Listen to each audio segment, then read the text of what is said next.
Hey everyone, welcome back to another Renewed by Russ project. Today we're going to take a look at my very first dupe. It's something I've seen other DIYers do, it's something I've seen on West Elm and Bed Bath & Beyond websites. It's a pedestal table with a fluted base. It's actually pretty expensive, so I'll be excited to make a much cheaper alternative, though I'm hoping to sell it for as much as I can. I'll be really curious to see what you guys think about the final product and how it compares to what I was trying to replicate. So let's just get into it. This is a dream come true to find something already built like this and not have to build it from scratch, which would just increase my overall costs and time commitments. So I knew there was a lot of opportunity here. I really like the fluted wood on the bottom of this, but a smaller table is $600 and these others are over $2,000, so I knew I could do a lot with this since I got it for $40. I gave this a pretty good look over in the thrift store. It's probably pretty awkward for some people watching me look at this thing, but I'm just getting to know this piece, seeing if there's any limitations or any things I can't do. You'll see on the edge it's solid wood. You can see the grain, but underneath it's particle board. So I knew I couldn't take the top veneer off and actually sand down to get a natural wood look, so we're going to have to be creative there. This thing, it turns out, on the bottom was not just held on with these nails. There was a very sticky, padded adhesive under here. It gave me a little bit of a run for my money. It just took a while to get off. Fortunately, something went off in my brain and said, hey, work smarter, not harder. So I flipped this thing around to get a better angle at ripping this brass piece off. Twisting it like this did make it go so much faster. It did take a while to get the pliers out of the brass, but hey, whatever. I'm removing the finish with my sander just so the fluted pieces of wood have a better surface to stick to when I use wood glue.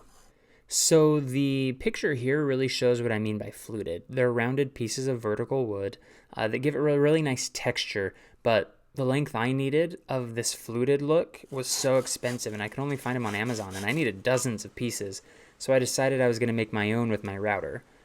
Not pictured as me attempting to make one, and it just did not go well, and it took so long, and I had to clamp the piece down, so I decided to make a little jig or a proxy router table to put my current router into. That way I could push these pieces of wood through instead of trying to go along it with the router itself, if that makes sense. It would have taken forever. I think it would have left me prone to injury, and it would have messed up the wood a lot. So this was just I don't know, it's a pretty janky jig. It's not super nice or great or anything. I am going to make a better one so I can do different pieces of wood, different sizes. This is specific to the dimensions I made for this project, which is 3/4 inches wide, 3/4 inches tall. I will do a much better tutorial of that when I build a better product. This is just me experimenting and trying to figure things out. First attempt, I thought it was going to be fantastic. Wasn't holding the piece hard enough, and it just got sucked right into the router. It tore up the end a little bit. It got stuck. I had to pull it out. And going back for attempt number 2 with a much more firm hold on the end of this stick than I had before. I would do one side, flip it around, and do the other side, and I bet I did this 75 times. It was a little tedious. A router table actually would be really nice and help speed up this process and save me money so I don't actually have to buy these things online. And here's the final product. I thought it actually turned out really well, all things considering.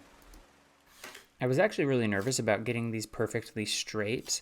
I didn't know how to get a perfect reference, so I just used my square, and it turned out really well in the end. So I decided not to take the rubber all the way off. I tried. It took forever. It was really, really hard to get off, and I thought if I glue these really well where they make contact with the wood on the flat side of the dowel and put several brad nails in, I think we'll be okay. And it actually is really, really strong. Wood glue is much stronger than people understand. If you take 2 pieces and glue them correctly together, if you tried to break them apart, they would not break apart at the point of contact. They would break off on either side of where you put the glue. When I was attempting to measure out these dowels, I actually didn't even attempt. I just knew that something in my calculations would be wrong and it'd be hard to get a perfect fit. So I just sanded the last one down until it was snug in there, and it worked really well, and you can't even tell the difference. If you're wondering why I didn't just cut these to the appropriate length, that's a good question. I just thought I'd mess it up somehow and it'd be easier to make them all the same length this way. Getting rid of the tape residue and gonna give this a really good clean. Again, I was actually a little bit lazy, and so instead of dissolving this TSP, which is my favorite cleaner, into water and then scrubbing it down, I just dropped it on top, sprayed it down, and scrubbed it right in. It's really important to get this really clean because I'm going to be doing a faux wood paint on the top because it's a veneer and beneath it is particle board. If I don't, any greases on top will make it really hard for the paint to adhere, and because it's a table, it needs to adhere well. I'll leave a link to these contour pads in the description, but it really helps to just get the right angles so that way you don't remove any of the contour or edges that you don't want to. You can get into tighter places. I just slap a sanding pad on it. The sanding took forever by hand, so I decided to stick it to the bottom of a detail sander, which did speed the process up, but because it has a finish on it, it's glossy, it gums up the sandpaper, and it goes slow. So I decided to call an audible after a little bit and go back to scraping, and it came right off, as you can see, really quick and easy. I'll go back to the sander as soon as all the varnish is off, and that will help me get out the stain. Upon removing this stain, I found that the wood is poplar because portions of it were green, portions of it were really light and white. The bottom is pine, so we're going to have to make those match. The edges were really scuffed up, so I'm just smoothing that out before I do any painting, and I'm taping off the edges because, again, we're going to prime and paint the top of this to look like wood. This is the first time for me. The top has been really well scuff sanded with 120 grit sandpaper. I am using a shellac primer by Bin. I use it on glossy surfaces or surfaces I'm afraid the stain might seep through and change the color of the paint. You'll see that happen a lot of times on natural woods. The tannins will bleed through, or something that was previously stained, the old stain color will come through. 2 coats for security and peace of mind. Then I do a light sanding with sandpaper just to make sure that it's a pretty smooth surface. This tan color I had on hand, and immediately I knew it was wrong, but I proceeded to coat the whole thing with that paint. Then I was going to make the wood grains with this glaze that I've used on other projects, and the second I put it on there, I knew it was way too dark. I honestly don't know what I was thinking. So we'll run through this, we'll test it out, find it's too dark, and then we'll go back and fix it later. I'll leave a link to this product in my description, but I'm using these lines just to create part of the wood texture. You'll notice if you look at wood, it has these kind of lines, especially a softer wood like pine. And then here's the actual stamp, and you just kind of move it back and forth as you pull it along the glaze, and it gives it the rounder wood grain that you're familiar with seeing. And that looks really cool to me, and it looks pretty authentic. I was definitely learning how to use it and made some mistakes, but I thought it looked really good. If you do use glaze, it has a long drying time, but I don't recommend going back over a place you've already done, which is kind of hard to avoid.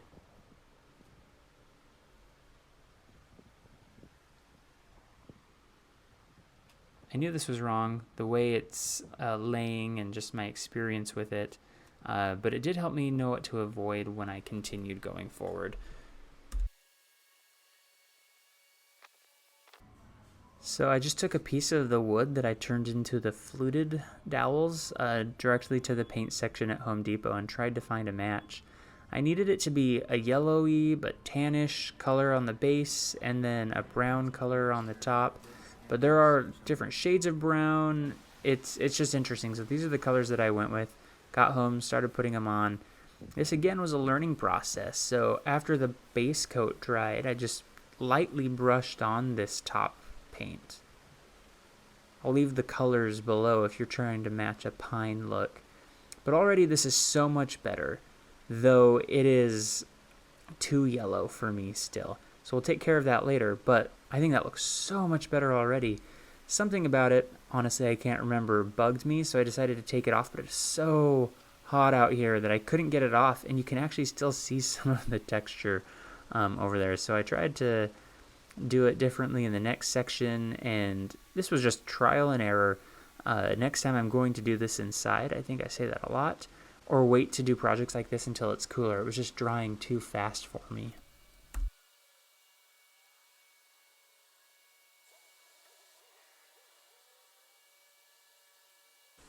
I believe this soft tapping that I'm doing with this thicker, floppier brush is called flogging. One of you YouTube community members taught me what that was called. This tapping or flogging gives it a wood pore look. Wood has pores, and if you look closely, you'll notice those. So that's what this is trying to mimic. I always try to pull into it, not push into it. If you push, it will dig in more and make things inconsistent. Notice on the edges of the paint that I did not pull all the way to the end of the table. You know, a portion of this wood graining tool was already off on the left side, but there was still more to go on the right side because it was round, and I just needed to make longer, more consistent strokes, and I'll try to fill that in and fix it later, and it actually looks pretty good in the end, but it would have been better just to completely pull it all the way off. And just rinse and repeat. That's what I was doing here. I did mist the table with water beforehand, just to make sure the paint didn't dry on me too fast. Again, adding those lines because you'll see those in natural wood.